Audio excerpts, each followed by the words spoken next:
Ассалаумағалейкум.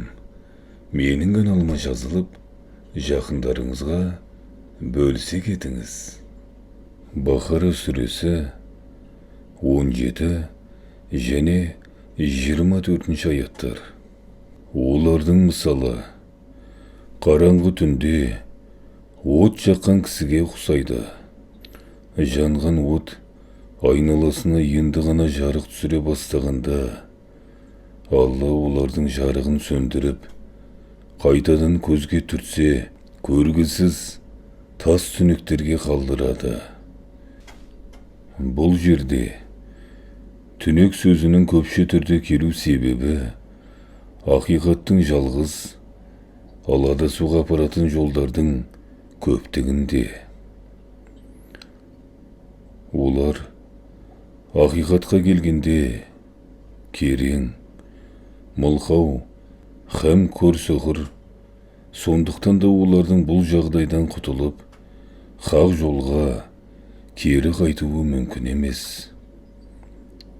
Немесе олар түнек қаптап, күн күркіреп, найзағай ойнаған аспаннан құйған дауылды нөсерге тап болған адамдарға ұқсайды.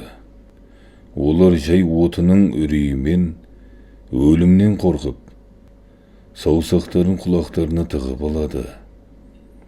Міне, Алла тағала шексіз құдіретімен кәпірлерді осылай құрсаулап, қыспаққа алушы.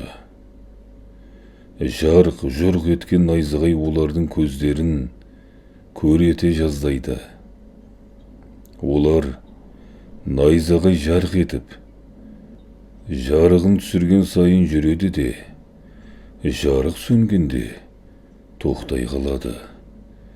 Егер Алла қаласа, күннің күркіреуі мен найзағайдың жарқылын одан сайын күшейтіп, олардың құлағын керең, көзін көр етер еді.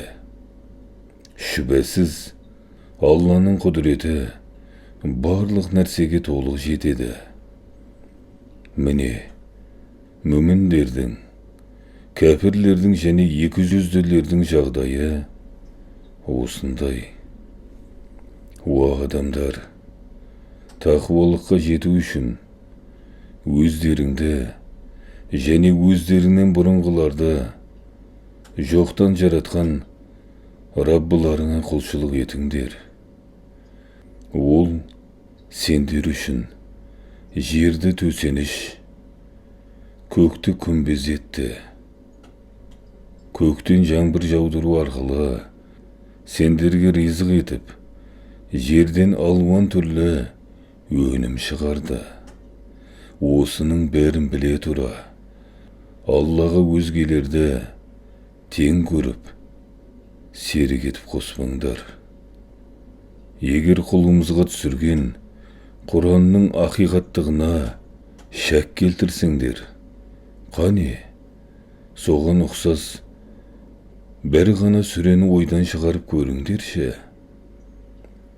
Сондай-ақ, егер Мұхаммед оны өз ойынан шығарған деген сөздерің рас болса, одан сол бір ғана сүрені ойдан шығару үшін Алладан басқа өздерің сенетін бүкіл медеткерлеріңді, шайырларың мен пұттарыңды жәрдемге шақырыңдар. Оны істей алмасаңдар, істей алмайсыңдар. Ендеше кәпірлер үшін әзірленген отына адамдар мен тастардан тұратын тозақ отынан Аллаға, елшісіне және Құранға иман келтіру арқылы сақтаныңдар.